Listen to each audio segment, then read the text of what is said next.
Hello សួស្តីអ្នកទាំងអស់គ្នាបាទថ្ងៃនេះមេរៀនអង់គ្លេសរបស់យើង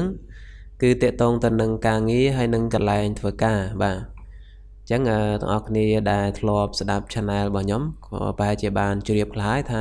channel នេះគឺជា channel ដែលបង្រៀនភាសាអង់គ្លេសបាទហ្នឹងហើយ jobs and places of work ការងារហើយនឹងកន្លែងការងារហើយនេះគឺជាមេរៀនសម្រាប់ elementary ហើយនឹង pre-intermediate level បាទអ្នកដែលមានកម្រិត elementary និង pre-intermediate អាចសិក្សាបាន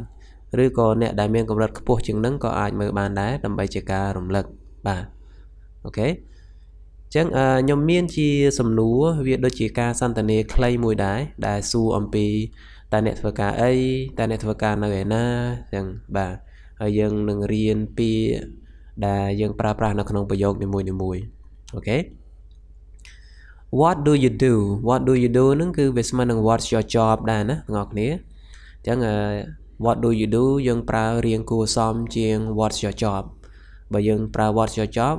វាចំពេកណាបើយើងប្រើថា what do you do វាគួរសមជាងវាពាក្យវារៀងគេហៅថាវាគួរសមវាមិនចំពេកបាទអូខេ what do you do តើអ្នកធ្វើការអ្វីបាទចឹងគាត់ឆ្លើយថា I'm a teacher បាទខ្ញុំគឺជាគ្រូបង្រៀនបាទគ្រូបង្រៀន Where do you work តើអ្នកធ្វើការនៅឯណាបាទ I teach at an English school បាទន័យថាខ្ញុំបង្រៀននៅសាលាអង់គ្លេសមួយបាទEnglish school សាលាភាសាអង់គ្លេសបាទ teach នឹងបង្រៀនបាទខ្ញុំបង្រៀននៅសាលាភាសាអង់គ្លេសមួយបាទអូខេបន្តមកទៀត What do you do តើអ្នកធ្វើការអ្វី I'm a doctor ខ្ញុំគឺជាវេជ្ជបណ្ឌិតបាទ Where do you work តើអ្នកធ្វើការនៅឯណា I work at a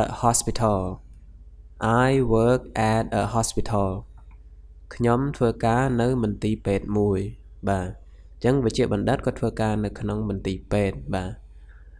ការងាររបស់គាត់គឺជា doctor ហើយកន្លែងការងាររបស់គាត់គឺ hospital បាទបន្តមកទៀត What do you do តើអ្នកធ្វើការអ្វី What do you do I'm a nurse ខ្ញុំគឺជាកលយានុបដ្ឋាបាទ Where do you work តើអ្នកធ្វើការនៅឯណា I work at a state hospital បាទ state ហ្នឹងរដ្ឋណារដ្ឋខ្ញុំធ្វើការនៅមន្ទីរពេទ្យរដ្ឋមួយបាទ state hospital មន្ទីរពេទ្យរដ្ឋបាទអញ្ចឹងគាត់គឺជាកលយានុបដ្ឋា nurse កន្លែងការងាររបស់គាត់គឺពេទ្យរដ្ឋបាទ What do you do តើអ្នកធ្វើការងារអ្វី I'm a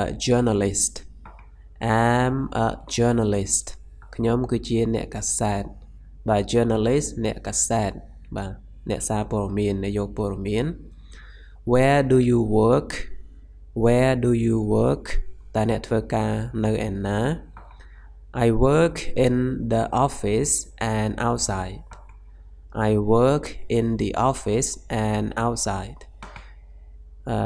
the office នៅក្នុងការិយាល័យហើយ outside នៅខាងក្រៅបាទអញ្ចឹងខ្ញុំធ្វើការទាំងនៅក្នុងការិយាល័យទាំងនៅខាងក្រៅបាទពីព្រោះថាអ្នកសារព័ត៌មានក៏ត្រូវចេញទៅក្រៅទៅយកព័ត៌មានទៅបាទអូខេបន្តមកទៀតយើងមាន What do you do តើអ្នកធ្វើការងារអ្វី I'm a waiter ឬក៏ I'm a waitress បាទអញ្ចឹងបើសិនជាប្រុសជា waiter បើសិនជាស្រី waitress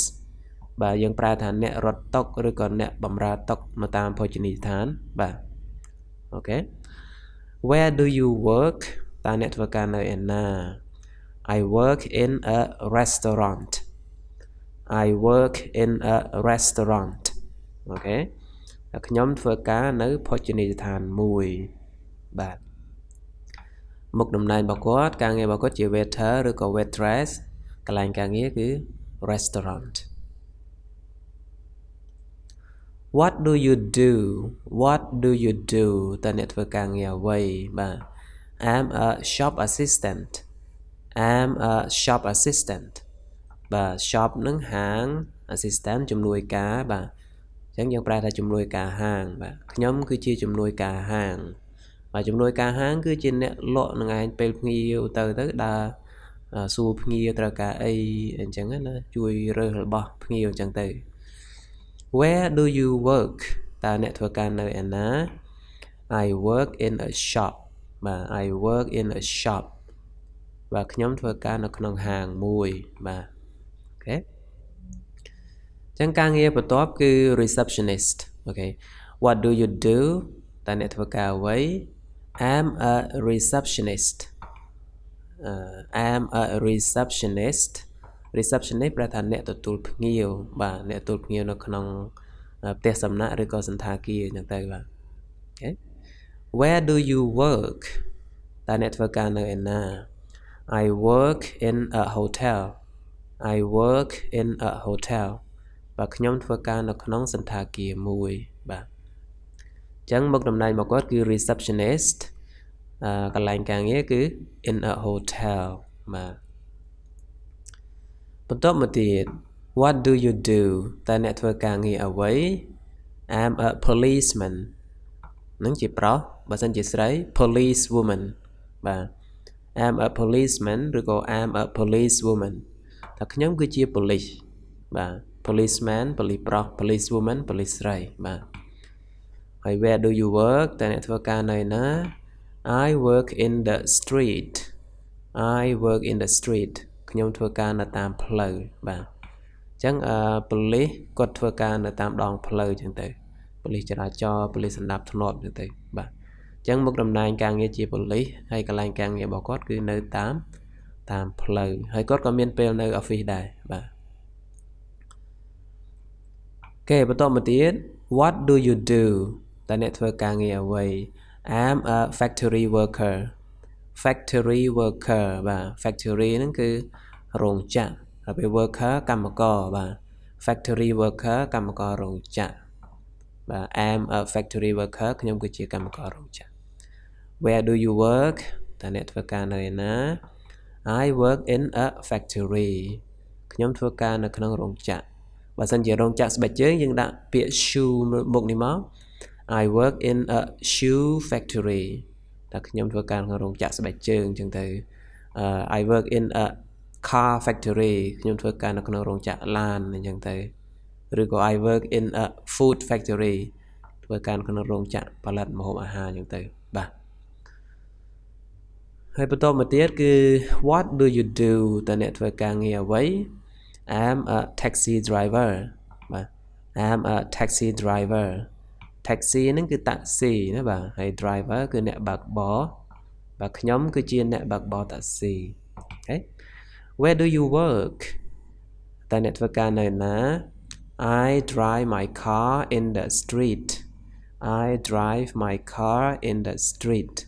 បាទ in the street ទៀតហើយគឺនៅតាមផ្លូវណាគឺខ្ញុំបើកឡានរបស់ខ្ញុំនៅតាមដងផ្លូវនៅតាមផ្លូវអញ្ចឹង taxi driver កន្លែងការងាររបស់គាត់គឺនៅលើផ្លូវអូខេអញ្ចឹងការងារនេះជាការងារត្រួសការងារដែល popular ដែលសម្បូរអ្នកធ្វើដែលអ្នករៀនភាសាអង់គ្លេសភាគច្រើនគាត់ស្គាល់បាទអញ្ចឹងសង្ឃឹមថាបងប្អូនគ្នានឹងបានរៀនពាក្យឬក៏ vocabulary ទាក់ទងនឹងការងារហើយនឹងសំណួរស្រួលទាក់ទងនឹងការសួរថាអ្នកធ្វើអីអ្នកធ្វើការនៅណា What do you do Where do you work អញ្ចឹងទៅបាទអញ្ចឹងអាចចេះសួរចេះឆ្លើយទៅកាន់គេបើសិនយើងជាសិស្សយើងឆ្លើយថា I'm a student yeah I have no job I'm a student អូខេអរគុណសម្រាប់ការទស្សនាពីដើមរហូតមកចប់ចែករំលែកវីដេអូផងបើអ្នកទាំងអស់គ្នាចូលចិត្តហើយជួយ subscribe អ្នកមួយផងបើសិនអ្នកទាំងអស់គ្នាជាអ្នកថ្មីបាទហ្នឹងហើយអរគុណសម្រាប់ការទស្សនាជួបគ្នាវីដេអូបន្ត